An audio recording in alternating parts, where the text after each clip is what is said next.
Hey there, book lovers. Welcome back to another video. If you're looking for a thrilling new read, you're in the right place.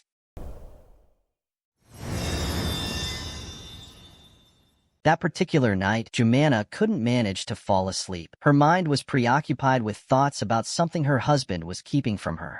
She felt, as she looked at him, that he was involved in something very serious. This was clear from the expressions on his exhausted face and the fear that dwelled in his eyes. She was lost, unsure of what to do, like a little girl who had slipped from her mother's hand in the crowd. Despite all this confusion and disarray, she knew very well who she should turn to in such situations. Quietly, she eased herself away from her son like a nimble lioness and walked on her tiptoes toward the door of the house. She opened it cautiously so as not to make any noise that would betray her plan. Glancing right and left to ensure the path was clear, she finally stepped out when she was certain no one could see her. She headed east toward a place she should never have thought to go. The moon was absent that terrifying night, which allowed the stars to cover the sky as far as the eye could see, and the village, with its sleeping inhabitants, seemed at that late hour as if it were an ancient place abandoned by humans. She moved eastward toward the forest that no human had ever entered and left alive. The dark forest, a vast land covered with interlocking tall trees,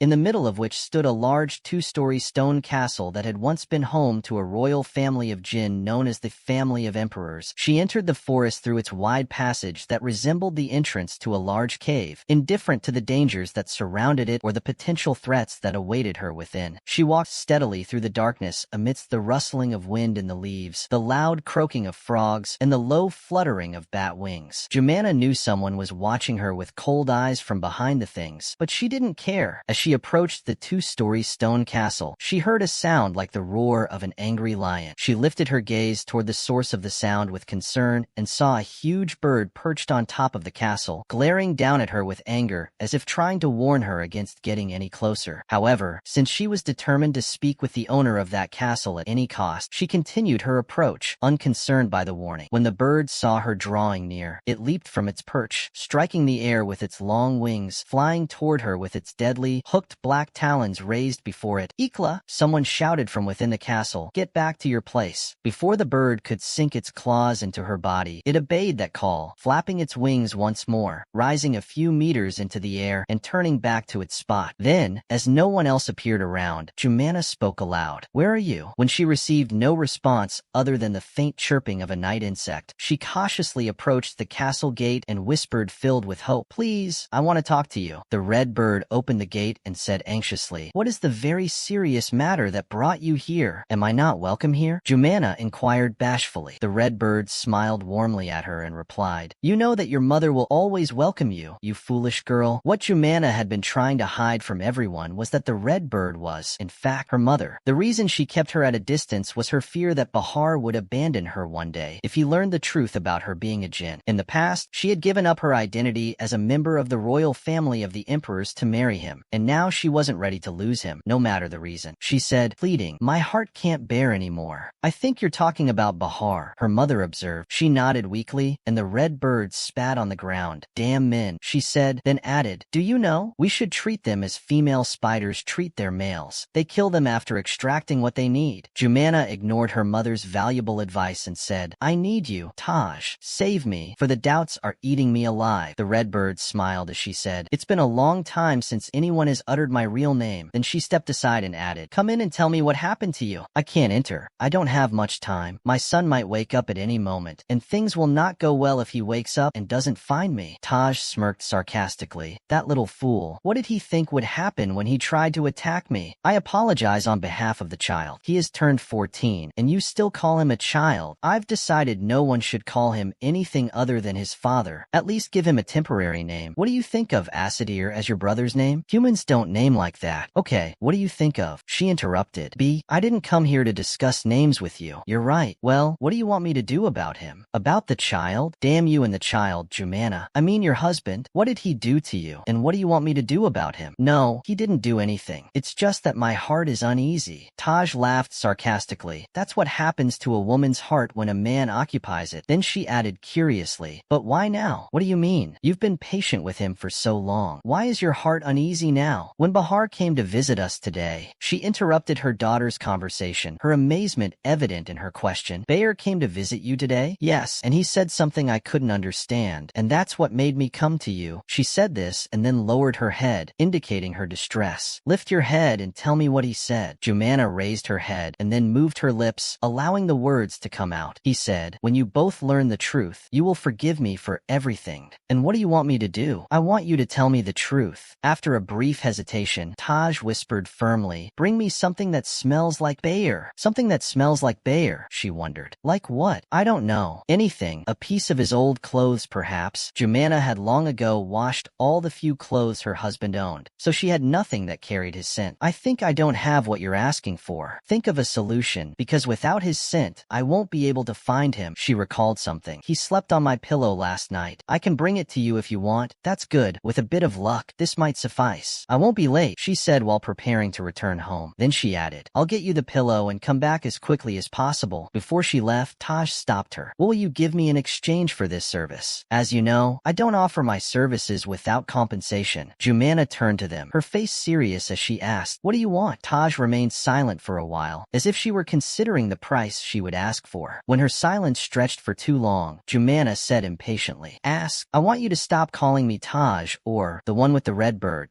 And what do you want me to call you then? She whispered shyly. Mom, she added, that is the price. Something inside Jumana smiled. Taj's request was sweet, that's what she thought. I'll get you the pillow and come back quickly, Mom. When Taj heard that word, she felt something indescribable. She had just heard the word she woke up dreaming about every day. But Jumana said as if she were emphasizing an important condition. But I'll only say it to you when we are alone, agreed? And I will always make sure that we are alone. She wanted to go home to bring the pillow that her husband had slept on last night, but her mother suggested she not walk, as it might take a long time. Let my horse, Sabi, take you home. No, it's not wise for someone from the village to see me inside your carriage. Don't worry, no one will see you, she said confidently. Then she shouted, Sabi. Jumana heard the sound of a carriage wheel approaching, pulled by a huge white horse shaking the ground with its 4 hooves. Taj opened the carriage door with one hand and extended the other to help her daughter climb inside. Then she whispered in the horse's ear, don't let anyone see you. She sat with one foot over the other on one of the comfortable carriage seats, watching through the window the tall, intertwined trees of the dark forest flying by quickly. And while she sat there, she recalled those distant days when Bayer had proposed to her. Jumana, I have done everything terrible in my life that might guarantee me a place in hell, but I never imagined I would be so wicked as to consider marriage one day. In astonishment mixed with anger, she said then, why do you want to marry me if you see marriage as evil? Because I love you, he replied. I am the sinner in everything. Let me into your hell. The next day, by the light of the burning fires, the imperial family held an emergency meeting in the forest to discuss their fairy princess daughter's engagement to a human creature. This was the first case the family had witnessed since they arrived many years ago and settled in the lands of the dark forest. On that day, Jabbar and the elder members of the imperial family gathered around the black rock, which resembled a large meeting table. He turned towards Jumana, who sat alone on the opposite side of them, like an accused being questioned under all the gazes. Jabbar asked her, do you know that you're married to that clay creature? He has a name, father. She interrupted her father's speech. Bayer. His name is Bayer. This interruption caused quite a stir in the meeting as the family elders wondered amongst themselves how Jumana dared to interrupt their elder's speech, even if he was her father. Silence, gentlemen, Jabbar said, striking the meeting rock with his massive fist. He continued after everyone adhered to silence. Do you know that your marriage to Bayer will cost you your firepower, and that your red eyes will extinguish forever, and you won't be able to ignite them again? And I will become powerless just like humans, she said, completing his sentence and adding, I know all of that, father. And do you also know that such a decision might deprive your children of the firepower? I don't want them to have it, she said, then added. And if one day I have a child who possesses it, I will do my utmost to keep the truth from him so that he never uses his power. A murmur spread among the family elders when they heard that Jumana did not want her children to acquire the firepower, and that if she were to someday have a child with that power inside him, she would not tell him the truth. Jabbar struck the black meeting rock with his massive fist. Silence, gentlemen. Then he added, looking towards his daughter with curiosity, let's understand from her why she doesn't want her children to have the power. Everyone fell silent, and she spoke, saying, if one of my children has an extraordinary supernatural power, it will definitely arouse my husband's suspicion and could expose my status. Jabbar was astonished by what he had just heard and said, "That means you will hide the truth about your origin from Bayer and won't tell him that you are a jinn?" "He hates jinn," she justified. "I fear he might abandon me if he learns the truth." Here, out of nowhere, Taj burst into their meeting. "And do you know, you foolish girl, that marrying that clay creature, Bayer," she screamed, interrupting, "he has a name, Mom. His name is Bayer."